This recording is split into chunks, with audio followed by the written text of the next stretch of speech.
Hello. I'm only glad I've made it up those steps, really.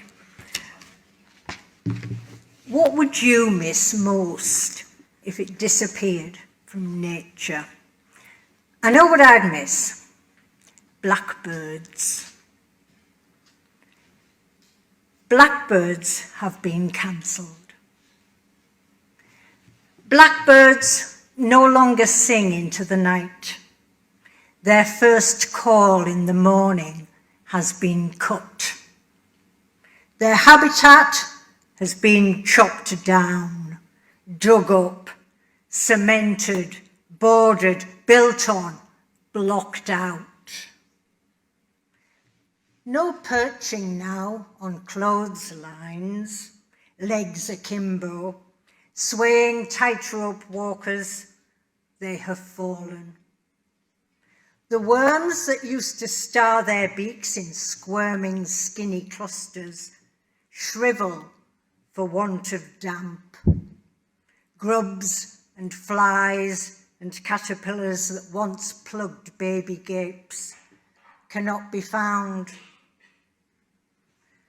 Oh, collie birds, black as coal or soot.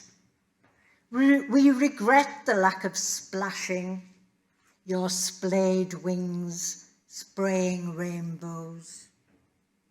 We miss the rat-a-tat of claws, your tappy toes along shed roof, your head down, orange beak out charge, your beady-eyed reconnaissance, your flick tail, wing-curved challenge. We are very sorry that your trill is null and void. We apologise that your warnings, tink, tink, tink, staccato shrill, have been shut up. Chuck, chuck, chucked. Blackbird, you've scolded for the last time. But nature's quite resilient, really, isn't it? And one of the flowers that I remember, well, still see now on my walks, particularly up Scunny Woods in Darlington, is the rosebay willow herb. Rosebay willow herb's a pretty name, fluffy, frothy, frivolous, but on a mission. Pioneering seed heads parachute, seeking new routes from destruction. Turned London pink after the Great Fire. Fireweed.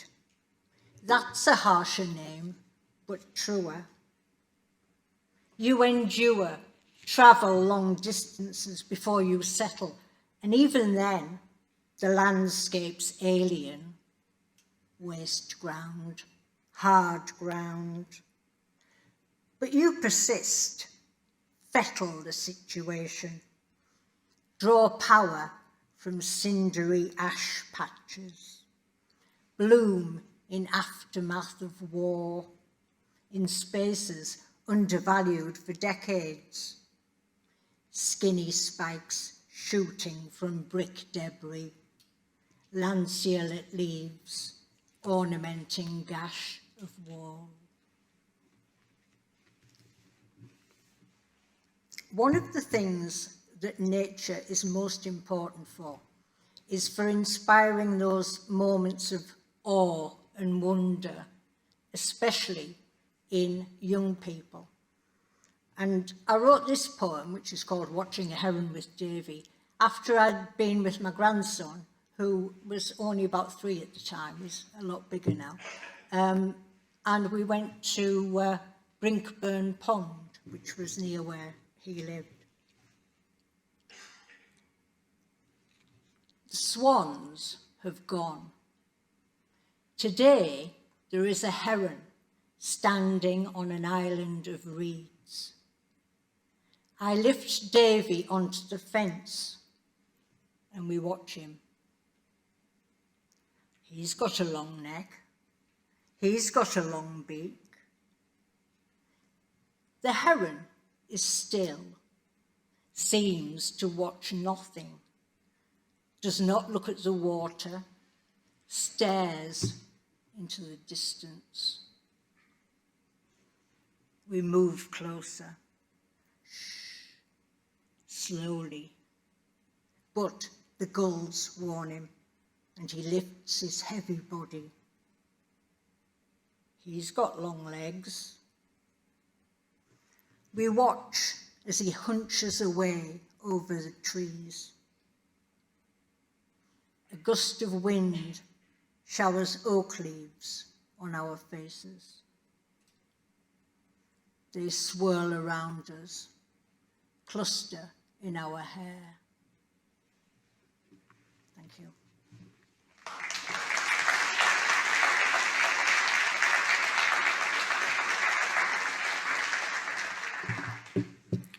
Fantastic. Thank you very much there, Anne. Wonderfully moving stuff there, which I think reminds us all of the power of nature.